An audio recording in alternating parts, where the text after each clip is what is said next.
উপন্যাস আমি পদ্মচা, পর্ব ১৯। নিস্তব্ধ বিকেল, ঘন কুয়াশায় ঢেকে আছে অলন্দপুরের আটপাড়া। সেই নিস্তব্ধতা ভেঙে যায় নুপুর ধ্বনিতে। পূর্ণার চঞ্চল কাদামাখা দুটি পা দৌড়ে ঢুকে মোড়ল বাড়ি। পায়ের নুপুর জোড়ার রিনিঝিনি সুর তুলে ছন্দে মেতেছে। পরনে লাল টুকটুকে শাড়ি, আঁচল কোমরে গোজা। শাড়ি গোড়ালির অনেক ওপরে পড়েছে। বাড়িতে ঢুকি চেঁচিয়ে ডেকে উঠল, বড় আম্মা, ও বড় আম্মা। বাসন্তী রান্নাঘর ছেড়ে দৌড়ে আসেন। হাতের চুড়িগুলো ঝনঝন করে ওঠে। মুখে বয়সে ছাপ পড়েছে, তাও কিঞ্চিত। পূর্ণাকে এভাবে হাঁপাতে দেখে প্রশ্ন করলেন, বাড়িতে ডাকাত পড়ছে? আপার চিঠি। পূর্ণা হাতের খামটা দেখিয়ে বলল। আপার চিঠি শুনে প্রেমা বেরিয়ে আসে ঘর থেকে। সে পড়ছিল, ওড়না দিয়ে ঘোমটা টানা। ষোড়শী মনে বিন্দুমাত্র আগ্রহ নেই। সবার চেয়ে আলাদা হয়েছে, খুব ভীতু এবং লাজুক সে। পূর্ণা বড় বোন হয়ে সারাদিন বনবাদরে ঘুরে বেড়ায়, আর সে ঘরে বসে পড়ে, বাড়ির কাজ করে, স্কুলে যায়। পদ্মচার কথা মতো প্রতিদিন রুটিন অনুসরণ করে। সে বলল, কি বলেছে আপা, চিঠি দাও। পূর্ণা কপাল কুচকে বলল, তোর পড়তে হবে না, বলছে মাঘ মাসের ১৯ তারিখ আসছে, অনেক দিন থেকে যাবে। আজ কত তারিখ? প্রশ্ন করলেন বাসন্তী। পূর্ণা কাঁদো কাঁদো হয়ে বললেন, ১৯শে মাঘ। বাসন্তীর চোখ দুটো যেন কোটর থেকে বেরিয়ে আসতে চাইল।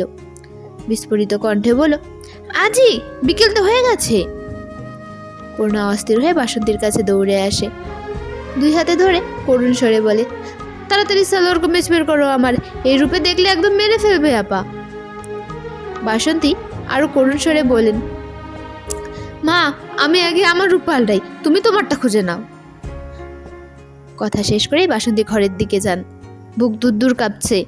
পরনে ঝিলমিল ঝিলমিল করছে টিয়া রঙের শাড়ি, দুই হাতে ৩ ডজন চুড়ি, কপালে টিপ, ঠোঁটে লিপস্টিক। এই অবস্থায় পদ্মচা দেখলে কেলেঙ্কারি হয়ে যাবে। তিনি সাজগোজ পূর্ণার কথায় ছেড়ে দিয়েছিলেন। এরপর পূর্ণার কথায় দুজনে মিলে আবার শুরু করেছেন। পদ্মচা ১-২ দিনের জন্য প্রতি শীতে বাড়ি আসে। তখন সব রং বেরঙের জিনিস লুকিয়ে রাখা হয়। পূর্ণা চিঠি প্রেমার হাতে দিয়ে ঘরে যায়। ট্রাঙ্ক খুলে সাদা কালো রঙের সালোয়ার কামিজ দ্রুত পরে নেয়। হাতের চুড়ি খুলতে গিয়ে কয়টা ভেঙে যায়। অন্যবার ২-৩ দিন আগে চিঠি আসে, আর আজ যেদিন পদ্মচা আসছে সেদিনই চিঠি আসতে হলো। ১০ দিন আগে চিঠি পাঠিয়েছে পদ্মচা, ডাকঘর থেকেই দেরি করেছে। পূর্ণা মনে মনে ডাকঘরের কর্মচারীদের গালি দিয়ে ১৪ গোষ্ঠী উদ্ধার করছে। সে দ্রুত জুতো পরে বারান্দায় আসে। প্রেমাকে তাড়া দিল, জলদি পানি নিয়ে আয়। প্রেমার বেশ লাগছে। সে মনে প্রাণে দোয়া করেছে পদ্মচা এক্ষুনি এসে যাক আর দেখুক পূর্ণার সাজগোজ। কিন্তু প্রকাশ্যে পূর্ণার আদেশ রক্ষাত্রে কলসি নিয়ে কলে পাড়ে গেল। পূর্ণা মনে মনে আয়াতুল কুরসি পড়ছে, এই বুঝে পদ্মচা এসে গেল। গতবার তো মার খেয়েইছি।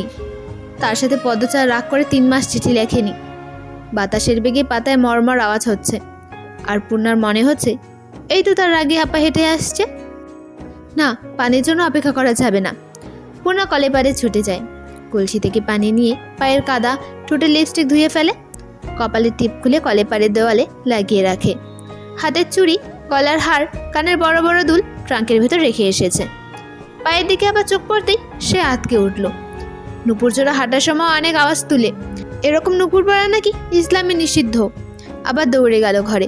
দৌড়ের সময় বারবার হুমড়ি খেয়ে পড়তে গিয়েও নিজেকে সামলে নিচ্ছিল। নুপুর দুটো খুলে ট্রাঙ্কের ভেতর রেখে দিয়ে মাটিতে ধপ করে বসে লম্বা করে নিঃশ্বাস নিল। বিড়বিড় করে বলল, বাঁচা গেল। এরপর হাঁটুতে থুতনি রেখে মিষ্টি করে হাসলো। আজ তার আপা আসবে, তার জীবনের সবচেয়ে দামি এবং ভালোবাসার মানুষটি আসবে। ঈদের আনন্দের চেয়েও বেশি এই আনন্দ। পূর্ণা মাথায় ঘোমটা টেনে রান্নাঘরে যায়। প্রায় বছরখানেক পর আবার রান্নাঘরে ঢুকেছে সে। বাসন্তী সাদা রঙের শাড়ি পরেছেন, তাড়াহুড়ো করে এটা ওটা রাখছেন। পূর্ণা সাহায্য করার জন্য হাত বাড়ালো। বাসন্তী বললেন, প্রান্তরে বল গিয়ে লাল রঙের দাগ দেয়া রাজহাঁসটা ধরতে। পূর্ণা চুলের লাকড়ি আরেকটা দিয়ে লাহোরি ঘরের দিকে যায়। প্রান্তকে লাহোরি ঘরেই বেশি পাওয়া যায়। প্রেমা পদ্মচার জন্য হেমলতার ঘরটা গুছোচ্ছে।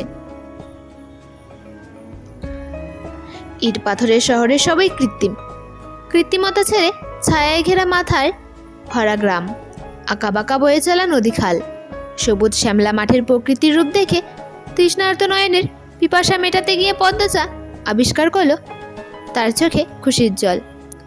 সবেমাত্র আনন্দপুরের গঞ্জের সামনে ট্রলারে পৌঁছেছে। ট্রলারটি হাওলাদার বাড়ির। আলমগিরি ও মগা উপস্থিত রয়েছে। তারা দুজন ট্রলার নিয়ে রেল স্টেশনের ঘাটে অপেক্ষা করছিল। আমির পদ্মজার পাশ ঘেঁষে দাঁড়াতেই পদ্মজা বলল, ইচ্ছে হচ্ছে জলে ঝাঁপ দেই। আমি রাতকে উঠল। কেন? পদ্মজা আমিরের দিকে তাকিয়ে মৃদু হাসল। এরপর বলল, অল্পতে ভয় পেয়েছেন কেন? বলতে চেয়েছিলাম অনেকদিন পর চেনা নদীর জল দেখে ছুঁয়ে দেখতে ইচ্ছে হচ্ছে, ডুব দিতে ইচ্ছে হচ্ছে। আমির আঘাতে পদ্মজার বাহু চেপে ধরে নিজের সাথে মিশিয়ে বলল, তাই বলো। পদ্মজা আমিরের দিকে তাকালো। আমিরের গাল ভর্তি দাড়ি, ঘন হয়েছে খুব, চোখের দৃষ্টি গাঢ় তীক্ষ্ণ। 35 বছরের পুরুষ, অথচ একটা সন্তান নেই। বাবা ডাক শুনতে পারে না। মানুষটার জন্য দুঃখ হয়। পদ্মজা গোপনে দীর্ঘশ্বাস ছাড়ল। আজান পড়েছে। ট্রলার মোড়ল বাড়ির ঘাটে ফিরে প্রথমে পদ্মজার চোখে পড়ে রাজহাঁসের ছুটি চলা। ঝাঁকঝাঁক রাজহাঁস দৌড়ে বাড়ির ভেতর ঢুকছে। হাঁসের প্যাক প্যাক শব্দে চারিদিকে মুখরিত। ট্রলারের শব্দ শুনে পূর্ণা প্রেমা প্রান্ত ছুটে আসে ঘাটে। আগে আগে আসে পূর্ণা। পদ্মজা প্রথম সিটিতে পা রাখতেই পূর্ণা জান ছেড়ে ডেকে উঠল, আপা। পূর্ণাকে এভাবে ছুটে আসতে দেখে পদ্মজা ভয় পেয়ে যায়। সাবধান করে, আসতে পূর্ণা। বলতে বলতে সিঁড়িতে পূর্ণা পা পিছলে গেল। পদ্মজা দ্রুত আঁকড়ে ধরে। এক্ষুনি অঘটন ঘটে যেত। পদ্মজা পূর্ণাকে ধমক দিতে প্রস্তুত হয়। তখনই পূর্ণা শক্ত করে জড়িয়ে ধরে পদ্মজাকে। বুকে মাথা রেখে হাঁপাতে হাঁপাতে উচ্চারণ করলো, আপা, আমার আপা। পদ্মজার বুক বিশুদ্ধ ভালো লাগায় ছেয়ে গেল। মৃদু হেসে পূর্ণাকে কিছু বলার জন্য আবার প্রস্তুত হয়। তখন প্রেমাপ্রান্ত এসে জড়িয়ে ধরল। পদ্মজা টাল সামলাতে না পেরে সে সিঁড়ি থেকে নদীর জলে পড়ে যাচ্ছিল। ট্রলারের আগায় দাঁড়িয়ে থাকা আমির 2 হাতে দ্রুত পদ্মজাকে আঁকড়ে ধরে তার খুঁটি হলো। পদ্মজা চোখ খিচে ফেলে। যখন বুঝতে পারলো সে পড়েনি, তার ভাই বোনেরাও পড়ে যায়নি, তখন চোখ খুলল।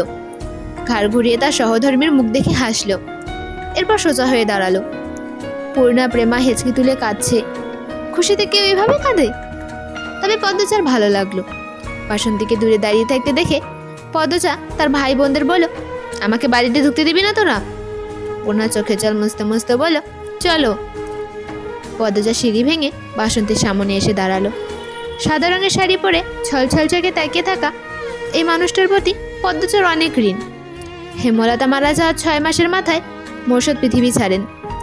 শোকে খাওয়া দাওয়া ছেড়ে দিয়েছিলেন। ফেলে যান কিশোরী 2 মেয়ে, বউ এবং এক ছেলেকে। অর্থনৈতিক সমস্যা দেখা দেয়, সংসার চলে না। আমি সাহায্য করতে চেয়েছিল। পদ্মজার আত্মসম্মানে লাগে। সে কিছুতেই স্বামীর টাকায় বাবার বাড়ির সংসার চালাবে না। নিজেরও কাজ করার উপায় ছিল না। এমন অবস্থায় বাসন্তী চাইলে ফেলে চলে যেতে পারতেন, তিনি যাননি। এক পরন্ত বিকেলে পদ্মজাকে বলেন, নকশি কাঁথা সেলাই করতে পারি আমি। শখে সেলাই করতাম। 2-3 জন পয়সা দিয়ে কিনতে চাইতেন, টাকা দরকার ছিল না, তাই বিক্রি করিনি। তুমি বললে আমি নকশি কাঁথা বেচার চেষ্টা করতাম। পদ্মজা সেদিন অবাক হয়ে তাকিয়েছিল। বাসন্তী ছুটে ঘরে যান, একটা নকশি কাঁথা নিয়ে আসেন। পদ্মজাকে দেখান। অসম্ভব সুন্দর হাতের কাজ। আমি নকশি কাঁথা দেখে মুগ্ধ হলো। সঙ্গে সঙ্গে বলো, বড় ভাইয়া যখনই ঢাকা যাবে নকশি কাঁথা দিয়ে দেবেন। শহরে নকশি কাঁথার চাহিদা রয়েছে অনেক। আপনাদের সমস্যা কিছুটা হলেও ঘুচে যাবে। এক কাজ করলেই তো পারেন, আরও 2-3 জনকে নিয়ে নকশি কাঁথা বানানো শুরু করেন, তাহলে অনেকগুলি হবে। তাদের পারিশ্রমিক দিয়ে দেবেন, টাকা বিক্রির পর দ্বিগুণ টাকা আসবে। এ প্রস্তাবে পদ্মজা আমোদ করল না। সেদিন থেকে বাসন্তী 2 হাতে দিনরাত পরিশ্রম করছেন। পূর্ণাকে মেট্রিক অবধি পড়ালেন। প্রেমাপ্রান্তকে এখনো পড়াচ্ছেন। পূর্ণা যে কোনো আবদার পূরণ করে চলেছেন।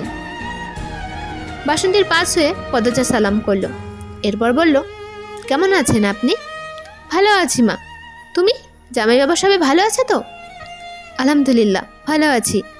আগের চেয়ে শুকিয়েছেন, ত্বক ময়লা হয়েছে। নিজের যত্ন নেওয়া ভুলে গিয়েছেন? বাসন্তী চোখ নামিয়ে হাসেন। এক হাতে নিজের মুখশ্রী ছুঁয়ে বলল, সেই বয়স কি আর আছে? বিধবা মানুষ। পূর্ণা খুব জ্বালায়, তাই না? বাধ্য করে রঙিন শাড়ি পরতে, সাজতে। বাসন্তী চমকে তাকালেন। পদ্মজা হাসছে। পূর্ণা মাথায় ব্যাগ নিয়ে পদ্মজার পাশে এসে দাঁড়ালো।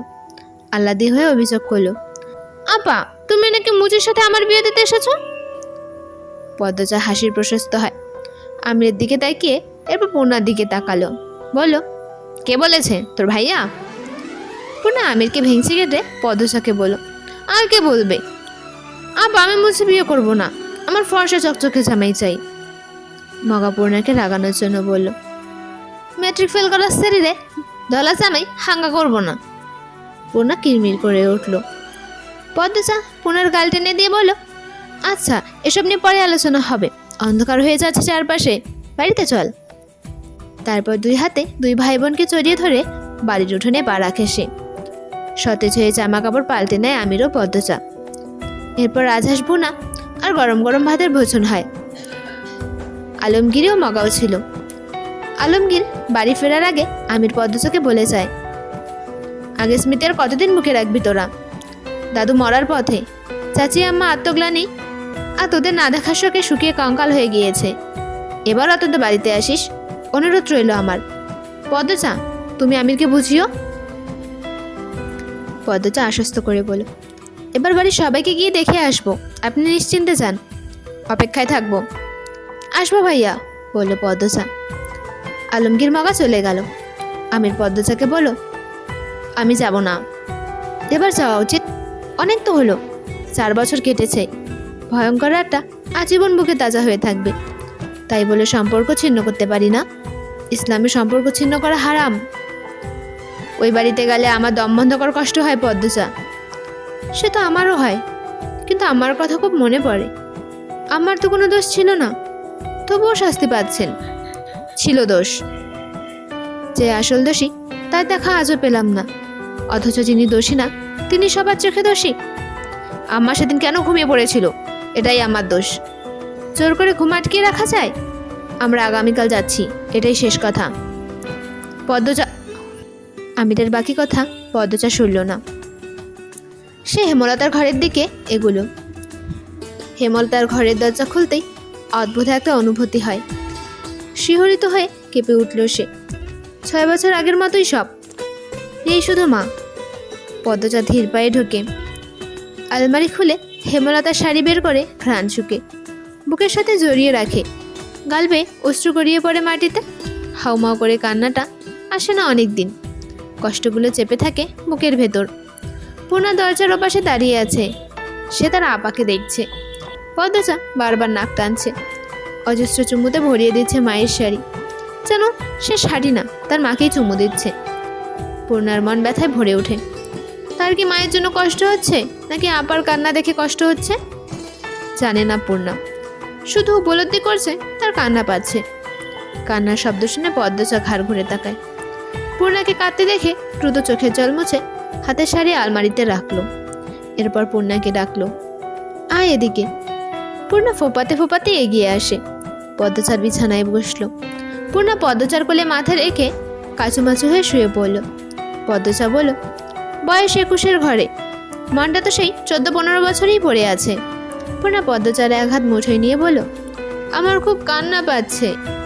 কাঁদিস না, ঠেলে ঠুলে বেরিয়ে আসছে তো, থামানোর চেষ্টা কর। থামছে না। তুই তো আরো কাঁদছিস, বেড়ে যাচ্ছে তো। পদ্মজা ঠাস করে পূর্ণার গালে থাপ্পড় বসালো। সঙ্গে সঙ্গে পূর্ণার কান্না থেমে যায়। চোখ বড় বড় করে তাকায়। পদ্মজা আওয়াজ তুলে হেসে ওঠে। পূর্ণা দ্রুত উঠে বসে। হাত ঝাড়তে ঝাড়তে হেসে বলল, থেমে গেছে। পদ্মজার হাসি বেড়ে গেল। মুখে হাত চেপে হাসি আটকানোর চেষ্টা করলো। হাসির ঠেলায় চোখে জল চলে আসে। পূর্ণা কান্না নিয়ন্ত্রণ করতে পারে না। থামাতে বললে আরো বেড়ে যায়। ব্যাপারটা যে কেউ উপভোগ করে। প্রেমা ঘরে ঢুকে অভিমানী কণ্ঠে বলল, আমাকে ছাড়া কি নিয়ে কথা বলে হাসা হচ্ছে? পদ্মজা হাসতে হাসতে বলল, পূর্ণা কাঁদছিল, থামাতে পারছিল না। প্রেমা হেসে বিছানায় উঠে বসে। 2 পা ভাঁজ করে বসে বলল, বড় আপা ছোট আপা নামাজ পড়ে না। পদ্মজা হাসি থামিয়ে পূর্ণার দিকে ক্ষীণ চোখে তাকিয়ে বলল, কি রে, তুই নামাজ পড়িস না কেন? চিঠিতে তো বলিস অন্য কথা। পূর্ণার ইচ্ছে হচ্ছে প্রেমাকে লবণ মরিচ দিয়ে ক্যাচক্যাচ করে কাঁচা আমের মতো কামড়ে খেতে, কিন্তু এখন পরিস্থিতি সামলাতে হবে। সে পদ্মজাকে বোঝানোর চেষ্টা করলো, আপা বিশ্বাস করো, শুধু এক ওয়াক্ত পড়িনি, আর আর প্রেমাকে আমি আমার চুরি দেয়নি বলে। মিথ্যে বলবি না, কতবার বলেছি মিথ্যে কথা ছাড়তে। সত্য স্বীকার কর। কিসের কাজ তোর? পড়ালেখা ছেড়েছিস 4 বছর, মেট্রিকটা আবার পড়লি না। বিয়ে করতে চাস না বলে বিয়ের জন্য জোর করিনি, তার মূল্য এভাবে কথা না শুনে দিবি? এটা তো আমারও কথা না, যিনি সৃষ্টি করেছেন ওনার আদেশ। পূর্ণা মাথা নত করে রাখে।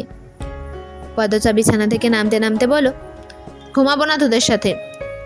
প্রেমা আর্তনাদ করে উঠল, আব্বা আমার দোষ কি? পরিণা পদ্মজার কোমর জড়িয়ে ধরল, কিছুতেই যেতে দেবে না। পদ্মজা বলো, ছাড় বলছি। পূর্ণা আকুতি করে বলো, যেও না, এখন থেকে প্রতিদিন পড়বো, সত্যি বলছি। সত্যি তো? বলল পদ্মজা। সত্যি। পদ্মজা বিছানায় পা তুলে বসলো। পূর্ণা আর চোখে প্রেমাকে দেখল, দৃষ্টি নিয়ে যেন হুমকি দিল, আমারও দিন আসবে। গ্রামে আসলে আমের প্রান্তর সাথে ঘুমায়, পদ্মজাকে তার বোনদের সাথে ছেড়ে দেয়। আজও তার ব্যতিক্রম হচ্ছে না। 2 বোনকে নিয়ে শুয়ে পড়ে পদ্মজা। কত কত গল্প তাদের, পদ্মজা শুধু শুনছে আর হাসছে। প্রেমার মুখ দিয়ে সহজে কথা আসে না, পদ্মজা আসলে কথা ঝুড়ি নিয়ে বসে। পূর্ণা নিজের বিয়ে নিয়ে বেশি কথা বলছে, পরিকল্পনা করছে। তখন প্রেমা ব্যঙ্গ করে বলো, ছোট আবার লজ্জার লেশমাত্র নেই।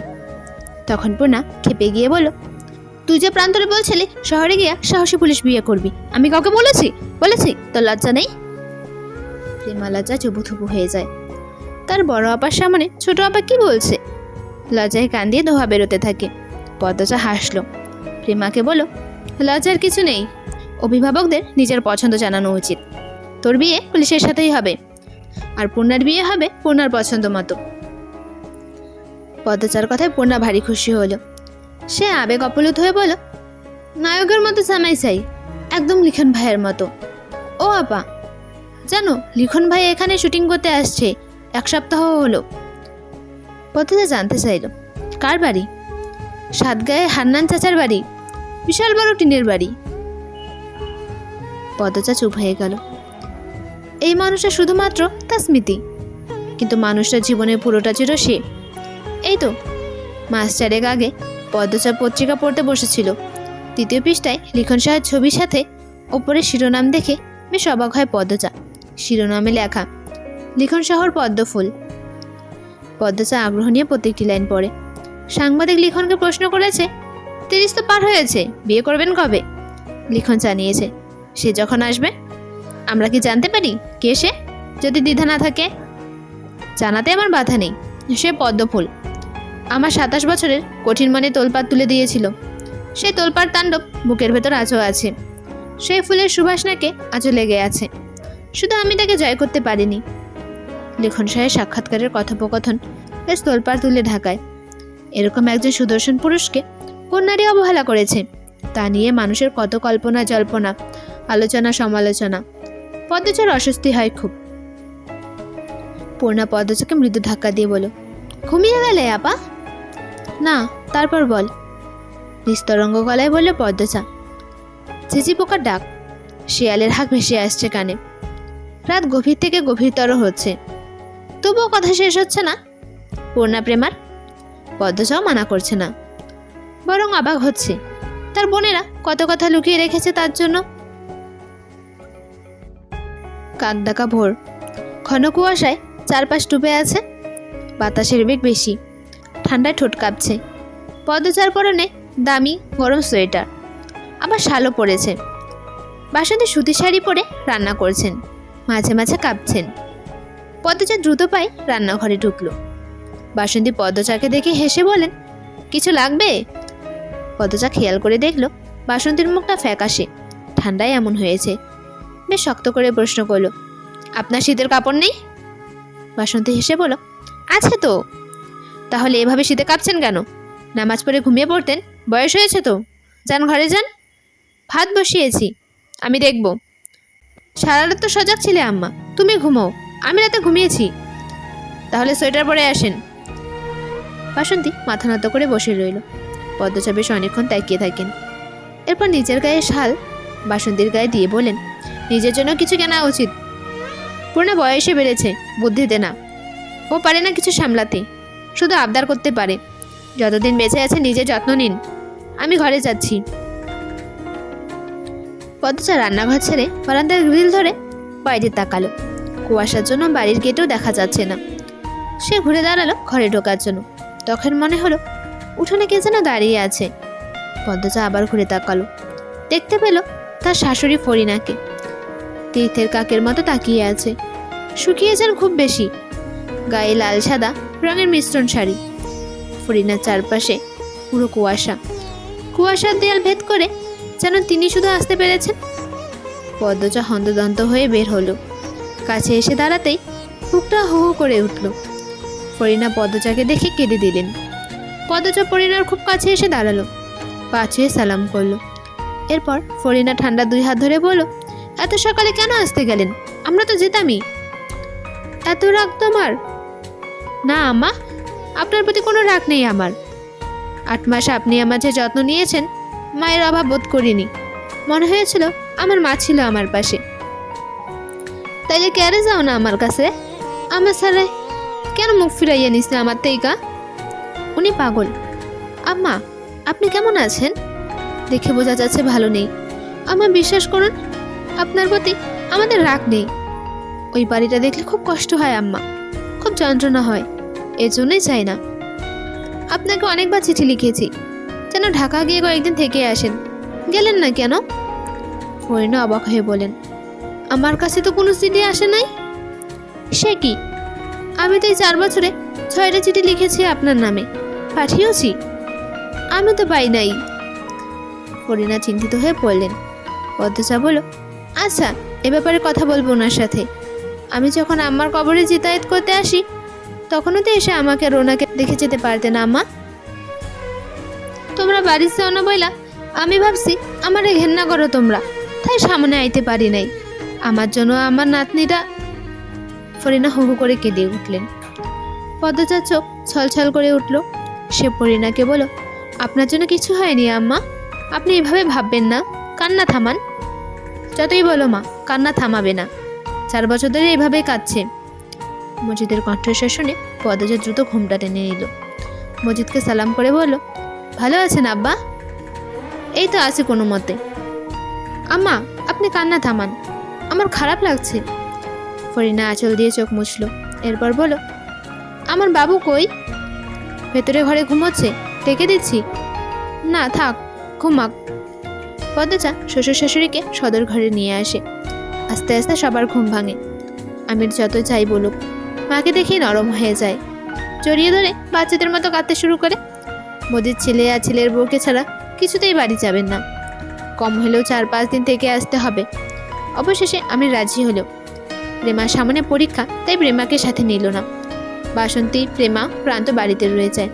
পূর্ণার সাথে যায়। হাওলাদার বাড়ির গেট পেরিয়ে ভেতরে পা দিতে পদ্মজার সর্বাঙ্গ অদ্ভুতভাবে কেঁপে উঠল। সূর্য ওঠেনি, দমকা বাতাস হচ্ছে। সেই বাতাসে শাঁসা শব্দ হচ্ছে। মাথার উপর দিয়ে বাজ পাখি উড়ে যায়। সেই পাখির ডাক অদ্ভুত হাহাকারের মতো, যেন মনের চেপে রাখা কষ্ট ক্ষোভ নিয়ে কেউ আত্মচিৎকার করছে। নাকি এটা নিছকই পদ্মজার ভাবনা। চারিদিকে চোখ বোলাতে বোলাতে আলোক ঘর পেরিয়ে অন্দরমহলের সামনে এসে দাঁড়ালো সে। 4 বছর পূর্বেই তো এখানে, এই জায়গাটায় তার আদরের 3 মাসের কন্যা পরিচার রক্তাক্ত লাশ পড়েছিল। পদ্মজার বুক কেমন করে উঠল। বুকে হাত রেখে দাঁড়িয়ে পড়ে। আমির উদ্বিগ্ন হয়ে প্রশ্ন করল, খারাপ লাগছে? পদ্মজা স্বাভাবিক হয়ে বলল, না। থামলো, নিঃশ্বাস নিল। এরপর বলল, পূর্ণাকে দেখুন, কেমন পাগল। আমি সামনে তাকালো। পূর্ণা মাথার উপর ব্যাগ নিয়ে সবার আগে বড়ই খেয়ে খেয়ে কোমর দুলে হেঁটে যাচ্ছে। অন্দরমহলের সামনে আলোঘরের পেছনের মধ্যিখানে টিউবওয়েল বসানো হয়েছে। হেমন্তকালে ধান কাটা হয়েছে, তখন কামলারা আলোঘরেই থেকেছে। তাদের জন্যই এই টিউবওয়েল বসানো হয়েছে। টিউবওয়েলের চারপাশে গোল করে সিমেন্ট দিয়ে মেঝেও করা হয়েছে। সব মিলিয়ে একটা কলপার তৈরি হয়েছে। পূর্ণা নারিকেল গাছের সামনে এসে থমকে দাঁড়ালো। কলপারে এক সুদর্শন যুবক পিড়িতে বসে গোসল করছে, পরনে লুঙ্গি। রানী গামছা নিয়ে দাঁড়িয়ে আছে, কি যেন বলছে। পূর্ণা ব্যাগ রেখে হাঁ করে সেই যুবককে পরখ করে। সুঠম সুগঠিত শরীর, মায়াবী ফর্সা স্বাস্থ্যোজ্জ্বল ত্বক, প্রশস্ত বুকে ঘন পশম, চওড়া পিঠ, শক্তপোক্ত দেখতে দুই হাত। ডান হাতে ছোট কলস নিয়ে মাথায় পানি ঢালছে। সেই জল চুল থেকে কপাল, কপাল থেকে ঠোঁট, ঠোঁট থেকে বুক বেয়ে গড়িয়ে পড়ছে। হঠাৎ চুল ঝাঁকি দিয়ে উঠল, জলে ছিটে ছড়িয়ে পড়ে চারিদিকে। রানী যুবকটিকে বকতে বকতে দূরে সরে দাঁড়ায়। যুবকটিও আবারও মাথায় পানি ঢেলে চুল ঝাঁকায়, উদ্দেশ্য রানীকে ভিজিয়ে দেওয়া। পূর্ণা মুগ্ধ হয়ে গেল। সে দ্রুত ব্যাগ মাটিতে রেখে দিল, ওড়না ঠিক করে চুল ছেড়ে দিল। এরপর কলপারের দিকে হেঁটে গেল। ঠোঁটে তার হাসি, চোখের দৃষ্টি দেখলে যে কারো মনে হবে পূর্ণা অপরিচিত এই যুবকটিকে চোখ দিয়ে পিষে ফেলছে। কলপারের পাশে ভেজা কাদা ছিল, পূর্ণা পা রাখতে পিছলে পড়ে যায়। থপার শব্দ শুনে যুবকটি লাফিয়ে উঠে ভরাট কণ্ঠে চিৎকার করে উঠল, বোয়াল মাছ, বোয়াল মাছ! ঘটনাটি পদ্মজার চোখে পড়তেই ছুটে আসে। রানী আকস্মিক ঘটনায় হতভম্ব। সে পূর্ণাকে তুলতে দৌড়ে আসতে গিয়ে শাড়ির সাথে পা প্যাঁচ লাগে পূর্ণা চেয়ে ঠিক এক হাত দূরে ধপাস করে পড়ল। এ যেন ধপাস করে পড়ার প্রতিযোগিতা শুরু হয়েছে। যুবকটি হাসবে নাকি সাহায্য করবে বুঝে উঠতে পারছে না। সেকেন্ড দুই একভাবে মনস্থির করল, হাসা ঠিক হবে না, সাহায্য করা উচিত। কলপার থেকে এক পা নামাতেই পদ্মজা চলে আসে, পূর্ণাকে তোলার চেষ্টা করে। যুবকটি রানীকে সাহায্য করে ওঠার জন্য। পদ্মজা উদ্বিগ্ন হয়ে পূর্ণাকে প্রশ্ন করল, খুব ব্যথা পেয়েছিস? পূর্ণার মুখ ঢেকে আছে রেশমি ঘন চুলে, আর চোখে একবার যুবকটিকে দেখল। এরপর মিনমিনিয়ে বলল, না। ফরিনা ছুটে এসে বলেন, এই দেখ এমনি হইল, এই সেরি এমনি আইলো কেন? ও সেরি, কোনখানে দুঃখ পাইছো? পূর্ণা নরম কণ্ঠে বলল, চাচি ব্যথা পাইনি। পাওনি মানে কি? সোজা হয়ে দাঁড়াতে পারছো না? পদ্মজা, ওকে নিয়ে যাও। কাদা মেখে কি অবস্থা? বলল আমির। রানী পদ্মজা আর আমিরকে দেখে প্রচণ্ড অবাক হয়েছে। খুশিতে তার কাঁদতে ইচ্ছে হচ্ছে। আমিরের পাশে সালাম করে বলল, দাদা ভাই, তুমি আইসো? পদ্মজা, এতদিনে আমরা মনে পড়ছে? পদ্মজা মৃদু হাসে বলল, তোমাকে তো সবসময় মনে পড়ে আপা। আমরা পরে অনেক গল্প করব। পূর্ণাকে নিয়ে এখন ভেতরে যাই। পদ্মজা এবং ফরিনা পূর্ণাকে ধরে ধরে অন্দরমহলে নিয়ে গেল। পিছু পিছু রানিও গেল। যুবকটি আমিরের সামনে এসে দাঁড়ালো, হেসে বলল, আসসালামু আলাইকুম আমির ভাই, চিনতে পারতেছেন? আমি যুবকটিকে চেনার চেষ্টা করলো। এরপর বলল, মৃদুল না? জি ভাই। আমিরের হাসি প্রশস্ত হলো। মৃদুলের সাথে কর্মদান করে বলো, সে ছোটবেলায় দেখেছি, কত বড় হয়ে গেছিস, চেনাই যাচ্ছে না। আমার ঠিক আপনার মনে আছে। আমির মৃদুলের বাহুতে আলতো করে থাপ্পড় দিয়ে বলো, ছোটবেলাতে তুমি করে বলতি, এখন আপনি আপনি বলছিস কেন? মৃদুল এক হাতে ঘাড় মাসাজ করে হাসলো। এরপর বলো, 16-17 বছর পর দেখা হয়েছে তো তো কি হয়েছে? তুমি বলে সম্বোধন করবি। গোসল করছিলি নাকি? জি। কাপড় পাল্টে আয়, অনেক আলাপ হবে। আচ্ছা ভাইয়া। আমি নারকেল গাছের পাশে তাদের ব্যাগ দেখতে পেল। এগিয়ে গিয়ে ব্যাগটা নিল। এরপর অন্দরমহলের দিকে গেল। বৈঠকখানায় পদ্মজা বসে আছে। পূর্ণার কোমরে পায়ে গরম সরিষার তেল মালিশ করে দিয়ে বিশ্রাম নিতে বলেছে। হুমকিও দিয়ে এসেছে, ঘর থেকে বের হলে একটাও আমার মাটিতে পড়বে না। পূর্ণার মুখ দেখে মনে হয়েছে আর বের হওয়ার সাহস করবে না। বেশ জোরেই পড়েছিল, পা কোমর লাল হয়ে গেছে। এ বাড়িটা মৃতপ্রায়। আগে তো মানুষ আছে বলে মনে হতো, এখন মনেই হয় না এ বাড়িতে কেউ থাকে। নির্জীব, স্তব্ধ। রান্নাঘর থেকে বেশ কিছুক্ষণ পর পর টুংটাং শব্দ আসছে। ফরিনা এবং আমিনা তাড়াহুড়ো করে রান্না করছেন। আমির বের হয়েছে, বাড়িতে মাত্রই এলো আর কিসের কাছে বেরিয়েও পড়ল। স্তব্ধতা ভেঙে একটা ছোট্ট বাচ্চা দৌড়ে আসে পদ্মজার কাছে। বাচ্চাটার কোমরে গলায় তাবিজ, তাবিজের সাথে ঝনঝন শব্দ তোলা জাতীয় কিছু গলায় ঝোলানো। পদ্মজা বাচ্চাটিকে কোলে তুলে নিল। রানী বৈঠকখানায় এসে বাচ্চাটিকে বলল, আলো আম্মা, এদিকে আয়, তোর গায়ে ময়লা, পদ্মামির কাপড়ে লাগবে। পদ্মজা আলোর গাল টেনে বলল, কিছু হবে না, থাকুক। এরপর আলোর গালে চুমু দিল। আলো 2 বছর। রানীর মেয়ে হয়েছে শুনেছিল পদ্মজা, কিন্তু আসতে পারেনি দেখতে। এবারই প্রথম দেখা। পদ্মজা বলল, আলো ভাগ্যবতী হবে, দেখতে বাপের মতো হয়েছে। বাপের মতো হয়েছে কথাটি শুনে রানীর মুখ কালো হয়ে যায়। তার প্রথম বাচ্চা মারা যাওয়ার 1 বছরের মাথায় সমাজের নিন্দা থেকে বাঁচাতে খলিল হাওলাদার রানীর জন্য পাত্র খুঁজতে থাকলেন। কিন্তু কেউই রানীকে বিয়ে করতে চায় না।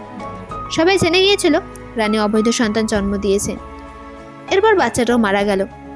কোনো পরিবার রানীকে ঘরের বউ করতে চাইছিল না।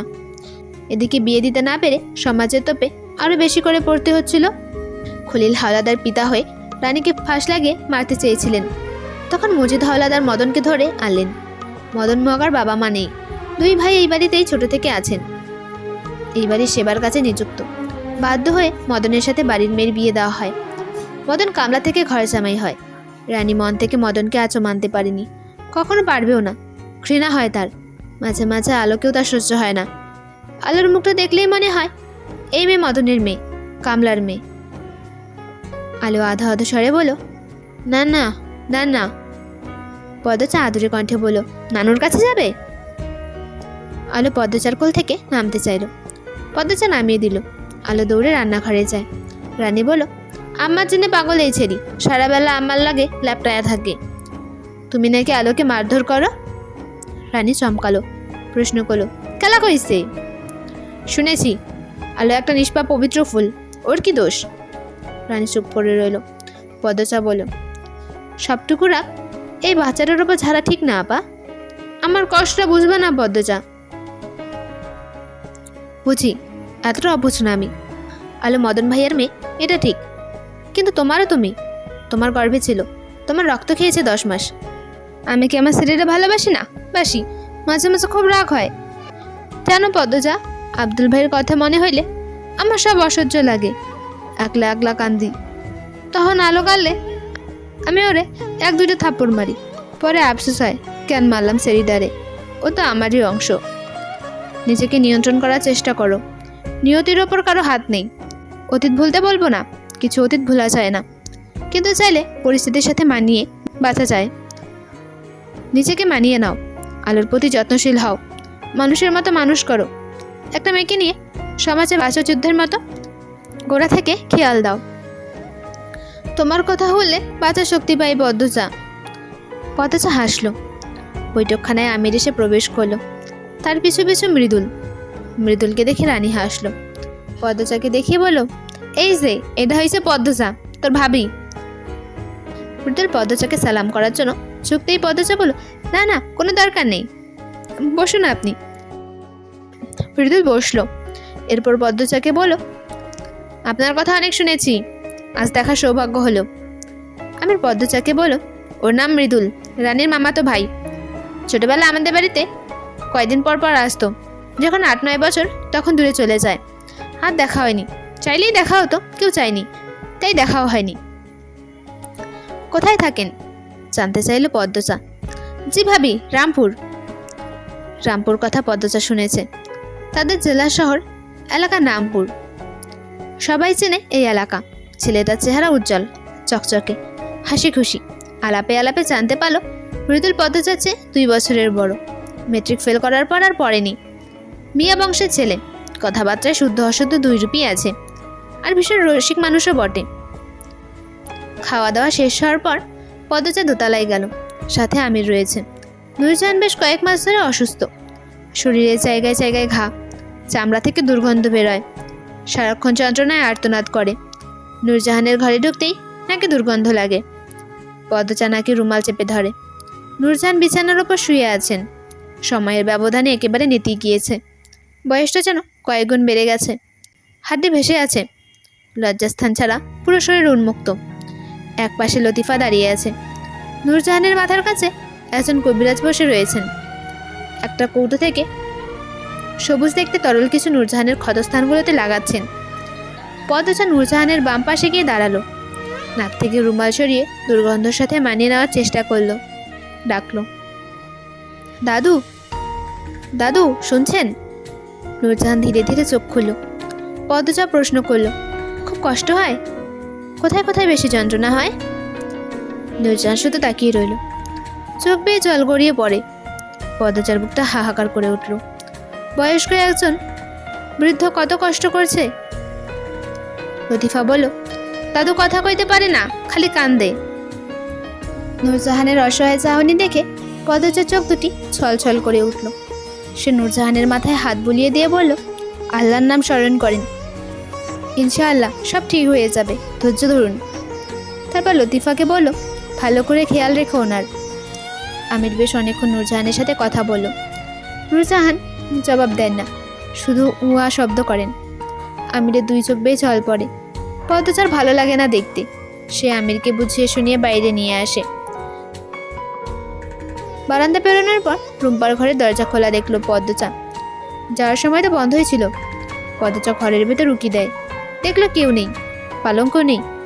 সে আমিরকে প্রশ্ন করলো, রুম্পা ভাবি কোথায়? আমিরও এসে উকি দিল, খালি ঘর। সে অবাক স্বরে বলল, জানি না তো। পদ্মচা চিন্তায় পড়ে গেল। হেমলতা মারা যাওয়ার পর গ্রামে আর থাকিনি, শহরে ফিরে যায়। 1 মাসের মাথায় জানতে পারলো সে গর্ভবতী। গর্ভস্থানে প্রথম 5 মাস খুব খারাপ যায়। প্রতি রাতে হেমলতাকে স্বপ্ন দেখত। 6 মাসের মাথা শুরুতে ফরিনা নিয়ে আসেন গ্রামে। এ সময় পদ্মচার একজন মানুষ দরকার, কাছের মানুষদের দরকার। তাই আমিরও নিষেধ করেনি। তার মধ্যে আবার মারা গেলেন মোর্শদ। পদ্মচা আরও ভেঙে পড়ে। কাছের মানুষদের সহযোগিতায় বাচ্চার কথা ভেবে নিজেকে শক্ত রাখার চেষ্টা করে, সফলও হয়। তখন পদ্মচা অনেকবার চেষ্টা করেছে রুম্পার সাথে দেখা করার। মদন আর নূরজাহানের নজরে বাইরে গিয়ে কিছুতেই সম্ভব হয়নি। এরপর কোল আলো করে এলো ফুটফুটে কন্যা। পদ্মচা তারপরও চেষ্টা চালিয়ে গেল। রুম্পাকে নজরবন্দি করে রাখাটা খটকা বাড়িয়ে দেয়। একদিন সুযোগ আসে। সেদিন রাতে নূরজাহান, মদন, আমির, রিদওয়ান, আলমগীর সবাই যাত্রাপালা দেখতে যায়। বাড়িতে বাকিরা থাকে। দুতলায় শুধু পদ্মচা আর তার মেয়ে পরিচা আর ফরিনা ছিল। ফরিনার দায়িত্বে পরিচাকে রেখে রুম্পার ঘরে যায় পদ্মচা। রুম্পা তখন প্রসাব পায়খানার ওপর অচেতন হয়ে পড়েছিল। পদ্মচা নাগা চুল চেপে ধরে সব পরিষ্কার করে, রুম্পার জ্ঞান ফেরায়। জানতে পারে 3 দিন ধরে রুম্পাকে খাবার দেওয়া হচ্ছে না। পদ্মচা খাবার নিয়ে আসে, রুম্পাকে খাইয়ে দেয়। কথা বলার সুযোগ হওয়ার আগে ফরিনার চিৎকার ভেসে আসে। ফরিনার কাছে পরিচা আছে। পদ্মচার বুক ধক করে ওঠে, ছুটে বেরিয়ে আসে। ঘরে এসে দেখে ফরিনা নেই। ফরিনার আর্তনাদ ভেসে আসছে কানে। পদ্মচা সেই আর্তনাদের সাথে দুমড়ে মুচড়ে যাচ্ছে। তড়িঘড়ি করে সিঁড়ি দিয়ে নামতে গিয়ে উল্টে পড়ে, তবুও ছুটে যায়। ফরিনার কান্নার চিৎকার অনুসরণ করে অন্দরমহলের বাইরে বেরিয়ে আসে। ছাদের আলোয় ভেসে ওঠে তার 3 মাসের কন্যার রক্তাক্ত দেহ। ফুটফুটে কন্যা, ছোট ছোট হাত, পাগুলো নিথর হয়ে পড়ে আছে। সময় থেমে যায়। মনে হয় নিশুতি রাতের প্রেতাত্মারা একসঙ্গে একই সারে চিৎকার করে কাঁদছে। পদ্মচার মস্তিষ্ক ফাঁকা হয়ে যায়। কোন পাষাণ মানুষ সন্তান 3 মাসের বাচ্চার কালে ছুরি চালিয়েছে? তার কি হৃদয় নেই? পদ্মচা মেয়ের নাম ধরে ডেকে চিৎকার করে দিয়ে সেখানেই লুটিয়ে পড়ে। পুলিশ আসে, তদন্ত হয়। ফরিনা দরজা খোলা রেখে ঘুমিয়ে পড়েছিলেন। হঠাৎ করে ঘুম ভেঙে যায়। তিনি হাত বাড়িয়ে দেখেন পরিচা নেই। দ্রুত উঠে বসেন। পদ্মচা নিয়ে গেল নাকি খুঁজতে থাকেন। বারান্দা থেকে বাইরে চোখ পড়তেই দেখলেন একজন মোটা কালো লম্বা চুলের লোক দৌড়ে পালাচ্ছে। খালি জায়গায় কাঁথা মোড়ানো কিছু একটা পড়ে আছে। ফরিনা ছুটে বাইরে আসেন। নাতনির রক্তাক্ত দেহ দেখে চিৎকার শুরু করলেন। পুলিশ কোনো কিনারা খুঁজে পায়নি। এরপরে দিনগুলো বিষাক্ত হয়ে ওঠে। পদ্মচা মাঝরাতে চিৎকার করে কেঁদে উঠত। খাওয়া দাওয়া একদমই করতো না। মাঝরাতে মেয়ের কবরে ছুটে যেত। আমির পদ্মচাকে নিয়ে হাওলাদার বাড়ি থেকে দূরে সরে আসে। প্রায় 1 বছর পদ্মচা মানসিকভাবে বিপর্যস্ত ছিল। এরপর বুকে ব্যথা নিয়ে স্বাভাবিক জীবনে ফিরে আসে। মনে মনে প্রতিজ্ঞা করে একদিন ফিরবে অলন্দপুর। সেই নিষ্ঠুর খুনিকে শাস্তি দিবেই। জানতে চাইবে কিসের দোষে তার 3 মাসের কন্যা বলি হলো। কেউ জানুক আর নাই বা জানুক, পদ্মচা জানে হাওলাদার বাড়িতে আসার প্রধান উদ্দেশ্য পরিচার খুনকে বের করা। সে শতভাগ নিশ্চিত এই বাড়ির কেউ না কেউ জড়িত এই খুনের সাথে। শুধু বের করার পালা। পুরনো কথা মনে পড়ে পদ্মচা 2 চোখ বেয়ে জল গড়াতে থাকলো।